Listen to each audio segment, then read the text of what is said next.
Són a les portes de Saint-Rémy. Estan exultants. Unes hores més i hauran completat el viatge. Em vaig despertar al matí, cruixit. El meu amic ja es llevava. La porta era oberta. Vàrem sortir al camp. Ens vàrem rentar la cara al corrent d'un rec. Tot era fresc, nou, bonic. Rèiem contents de la nostra aventura. Quin matí de diumenge! En recordo pocs de tan vells. Contínuament passen xarretes amb marit i muller a dalt. L'home porta una ampla brusa de color blau fosc, un capell d'ales grans, planes, que s'assemblava al capell cordobès. La dona porta pallola i robes fosques, un mocador clar a les espatlles. Tots dos tenen un aire de festa.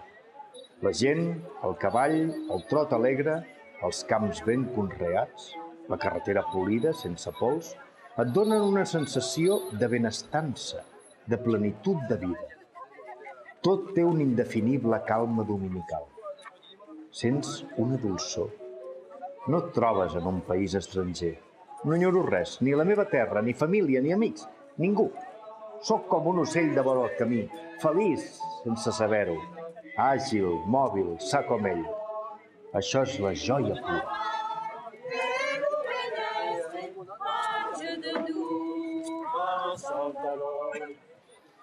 Pugen dalt d'una carreta plena de fenc duta per dos xicots. Es confonen amb italians. Parlen de la glòria de França i de Mistral, i d'Espanya dominada per capellans i militars.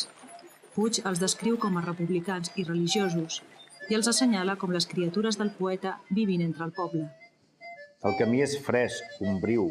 L'aigua regalima per les dues vores de la calçada plana. Xiprers, esbarzeràs, moreres i arços gegants dressen a banda i banda murs de verdor. Sembla l'avinguda d'un parc. Correm, saltem amb una alegria pueril. A les 10 som davant de Mallana. És molt aviat per fer una visita com la nostra. Ens asseiem a terra, vora un mur de xiprers, passa un pagès, li preguntem on viu Mistral. Aquesta casa primera, allà al davant, que té les parets de l'hort tocant a la carretera, és casa seva.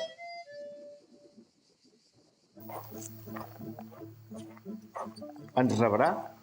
Què li diré? Quin sentit té la meva visita? Me'n tornaria tal com és el meu pànic. Allà, a uns centenars de passes, hi ha la casa d'un gran poeta, d'un immortal. I jo, un xicot de 20 anys, un estranger desconegut, polsós, amb l'aspecte d'un pobre, al posat de la rabuna a la cara. Qui sóc jo? Què li diré de mi? Jo no sóc un periodista que vol una informació, ni un snob que col·lecciona admiracions, ni un amateur de celebritats, ni tan sols un admirador que es postra davant del geni. Jo sóc un apassionat, un extasiat fins al desequilibri. Sóc un assedegat de vida, de llum, de poesia. Sóc un poeta sense obres.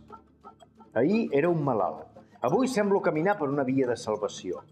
Jo sóc un pobre convalescent que voldria expressar la seva gratitud a un poeta. Li ho sabré dir, tot això?